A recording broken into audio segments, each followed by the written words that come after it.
Buenas noches, hoy voy a hablar sobre el tema de la sucesión testamentaria y la sucesión legítima.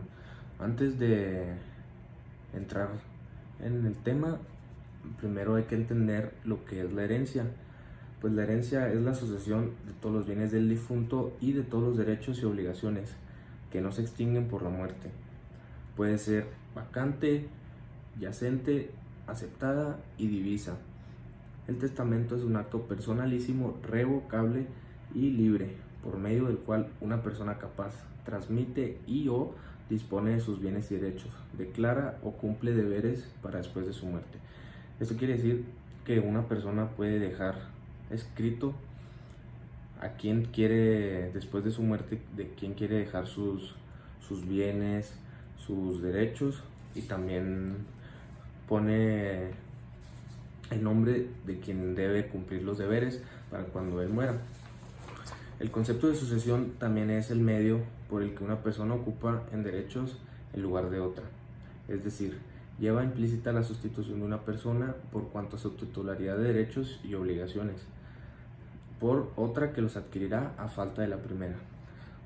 A la muerte del testador o de cuyos estamos frente a la sucesión hereditaria y puede hacerse sobre todos los bienes del testador o de cuyos a lo que se denomina herencia, o bien sobre bienes determinados a lo que se le llama legado. Ya después de explicados estos conceptos, ahora sí continuamos con la sucesión hereditaria, que pues en el derecho a la sucesión hereditaria implica que una persona, el testador o de cuyos, traspase a otra, heredero o legatario, transmita su patrimonio. Estos últimos serán fundamentalmente sus familiares, transfiriéndoles la titularidad de bienes, derechos y obligaciones. También puede hacerlo a personas sin parentesco e inclusive instituciones públicas o privadas. La persona que deje como heredero, además de adquirir los bienes de la persona fallecida, también adquiere todas sus responsabilidades. Si la persona en vida dejó deudas pendientes, la persona a la que se queda como heredero debe cumplir esas deudas, debe pagar esas deudas. La persona que deja como legatario solo adquiere los bienes y ya no tiene la responsabilidad que tiene el heredero.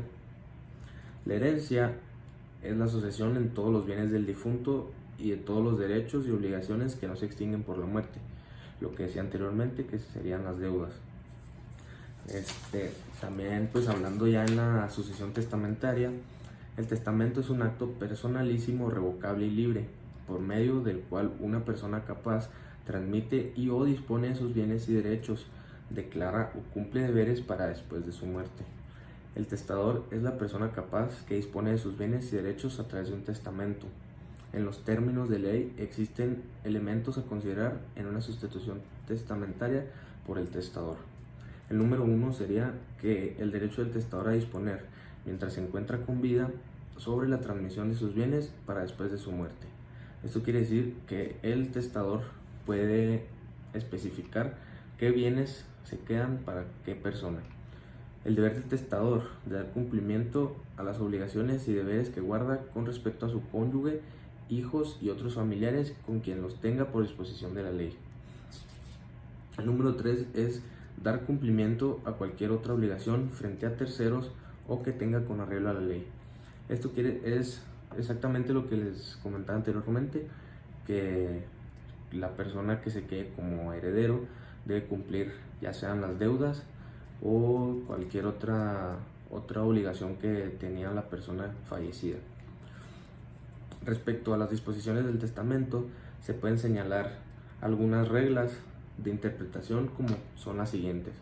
El número 1 sería la disposición hecha en términos vagos a favor de los parientes del testador. Se entenderá que se refiere a los parientes más próximos según el orden de la sucesión legítima.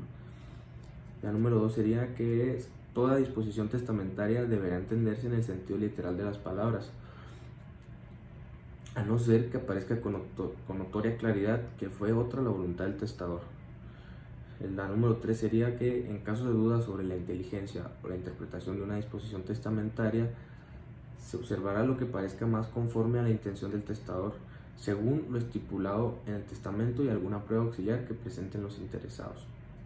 Pues ya para terminar con la sucesión testamentaria, finalmente, en caso de que un testamento se pierda o sea escondido, los interesados podrán exigir su cumplimiento si demuestran tales hechos, el contenido del testamento y que en su otorgamiento se llenaron todas las formalidades legales. Hablando sobre la sucesión legítima se abre cuando no hay testamento, cuando la persona fallecida no deja estipulado a qué personas va cada bien. También ocurre cuando, o como lo comentaba, no hay testamento, o cuando el testamento que se otorga es inválido, nulo o perdió su validez.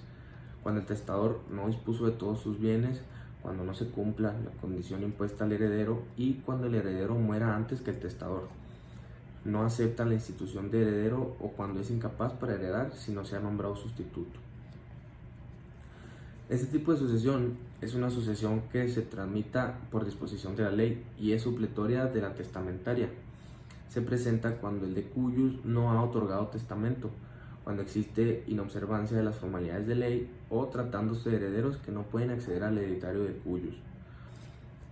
La apertura de la sucesión legítima se abre solamente en los siguientes casos: cuando no hay testamento o el que se otorgó no acepta la institución de heredero o es inválido o nulo o perdió su validez, como lo comentaba anteriormente. Cuando el testador no dispuso de todos sus bienes. También cuando no se cumpla la condición impuesta al heredero. Cuando el heredero muera antes que el testador, no acepta la institución de heredero o cuando es incapaz de heredar si no se ha nombrado sustituto. Cuando sea válido el testamento, pero no así el nombramiento heredero, quedarán vigentes y válidas las disposiciones que se establecieron en el mismo, y la sucesión legítima solo comprenderá los bienes que debían corresponder al heredero que queda sin derecho a la sucesión. Cuando el testador solo tramita parte de sus bienes a sus herederos, la parte de la que no dispuso constituirá el haber de la sucesión legítima. Las personas que tienen derecho a heredar solamente son los descendientes, los cónyuges o concubinos. También, a falta de descendientes, los ascendientes, cónyuges o concubinos adquieren el derecho de heredar los bienes. A falta de los anteriores, los parientes colaterales hasta el cuarto grado, con preferencia de los hermanos, y a falta de estos, los parientes sucesivamente por grados. A falta de estos, los bienes pasan a beneficencia pública, ya que no hay persona que pueda reclamarlos y ponerlos a su nombre. La regla general para que los parientes más próximos excluyen a los más lejanos en el derecho a acceder a la sucesión: los parientes del mismo grado heredan por partes iguales. También el parentesco por afinidad no da derecho a heredar por este medio. Explicando un poco la regla general, dice que los parientes más próximos al heredatario sería primero su cónyuge, después serían sus hijos, después de ahí serían los parientes de los próximos grados, que es hasta el último grado sería el cuarto grado. Si no hay parientes hasta el cuarto grado, los bienes pasan a beneficencia pública. Por mi parte, pues sería todo. Espero que haya quedado claro y pues muchas gracias, maestra. Hasta luego.